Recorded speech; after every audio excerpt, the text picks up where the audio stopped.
The year is 1998, and Bill Clinton wants you to know that he definitely did not have sexual relations with that woman. This was also the year when the X-Files decided to fight the future. Pamela Anderson became a VIP, and Jimmy Ray was Mina, Lena, and definitely not an in-betweener.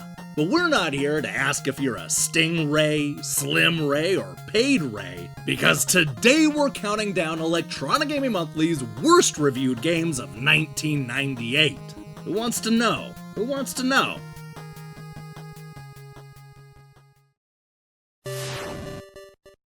If there's one thing you should expect from an episode of EGM's Worst, it's a heavy dose of licensed games. In that sense, 1998 definitely didn't disappoint. Pretty much everything in this episode is going to come from some sort of licensed source, starting with Judge Dredd and James Bond 007, which both tied for 5th place with an average score of 2.9 out of 10.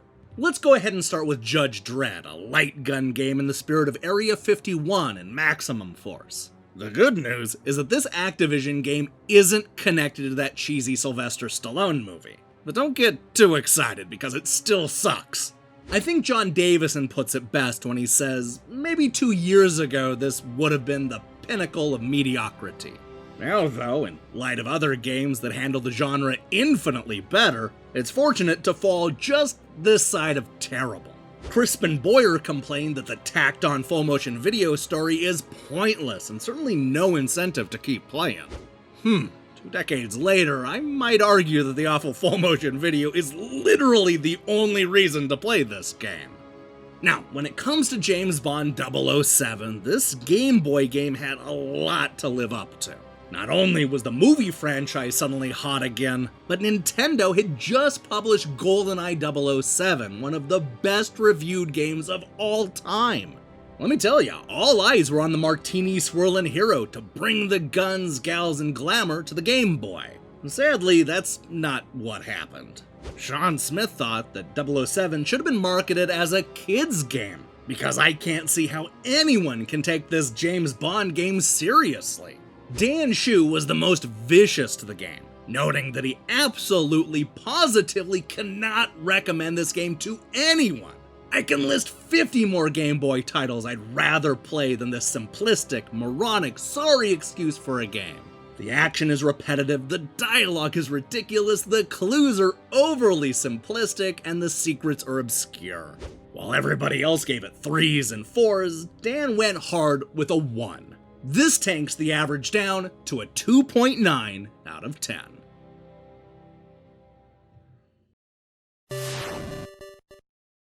"1998 was a year of change for Mike Piazza.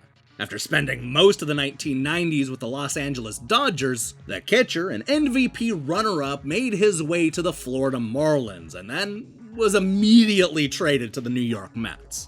1998 was also the year when Mike Piazza got his own video game, and it somehow fared even worse than his time in Florida.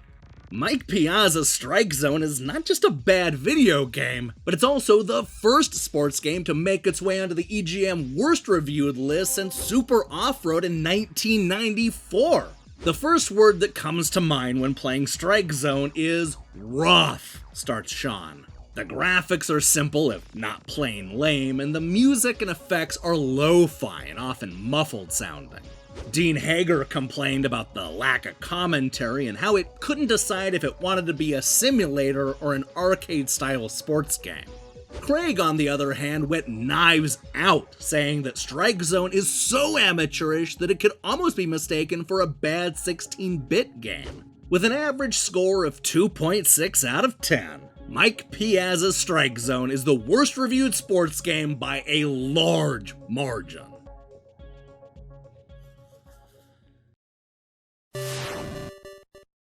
By 1998, video game developers had pretty much given up on making a good game based on The Dark Knight. From Sunsoft's brilliant Batman adaptation on the NES to Sega and Konami tackling different genres with Batman Returns, there used to be some effort put into these older games. But much like the critically panned movie, quality was the last thing on people's mind when making the Batman and Robin game.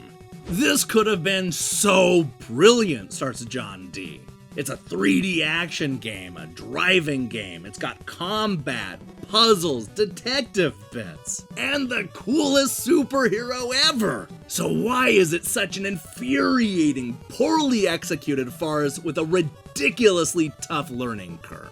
SushiX called it one of the sloppiest releases he's seen in a while, noting that the camera in Batman and Robin is the worst yet in a 3D adventure title, and the game is loaded with glitches and enemy AI problems. Sean, on the other hand, gave it a slightly higher score with a 3 out of 10, but don't take that to mean that he actually liked it. He concluded that even if he had Bruce Wayne's unlimited money, he still wouldn't buy this awful adaptation. And with an average score of 2.4 out of 10, I don't blame him.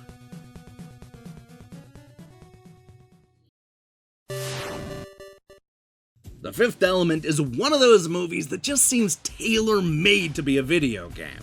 It has flying cars, a futuristic setting, crazy weapons, and a larger-than-life villain played by one of the best character actors of all time. And yet, here we are.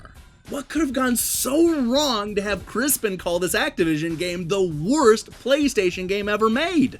Isn't it a little odd when developers choose to break fundamental rules of action-adventure games, asks SushiX. Bad control, a confusing button layout, and choppy frame rate all conspire to make The Fifth Element a forgettable experience. Sean agreed, wondering if the whole thing was just an elaborate joke. Terribly awkward control, a poor excuse for a camera, and some of the lamest puzzles I've ever encountered plague The Fifth Element. He warned readers to not buy the game because you'll be mad if you do. With an average score of 2.1 out of 10, you're better off just watching the movie for the 20th time.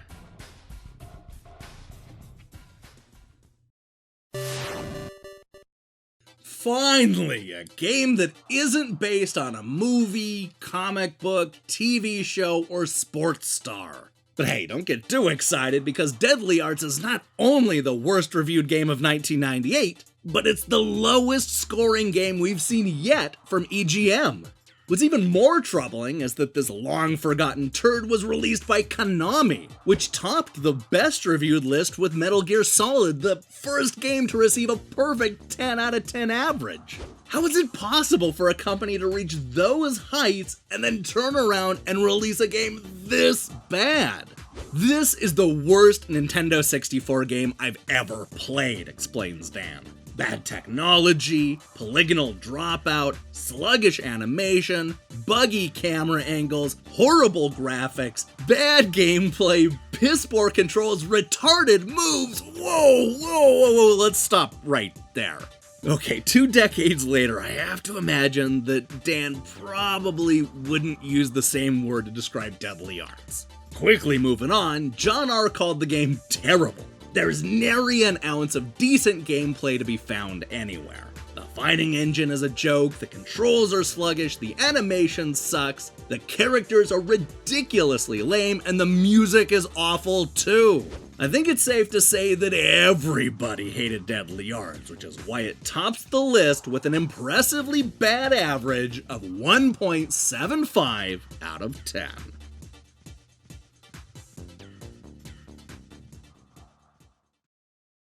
Hey, thanks for watching this episode of Electronic Gaming Monthly's Best and Worst. If you liked what you saw here, then you should know that we're going to be posting 2 episodes a week until the end of the year. Now here's the question I have for you. What is your least favorite game from 1998?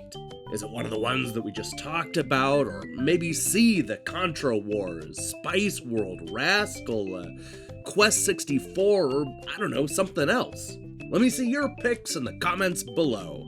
In other news, we'll be back on Monday with a new episode of Game Over, the early years, followed by EGM's best reviewed games of 1999 on Tuesday, plus reviews throughout the rest of the week. If that sounds good to you, then I strongly recommend you click that subscribe button and support what we're doing here. Until then.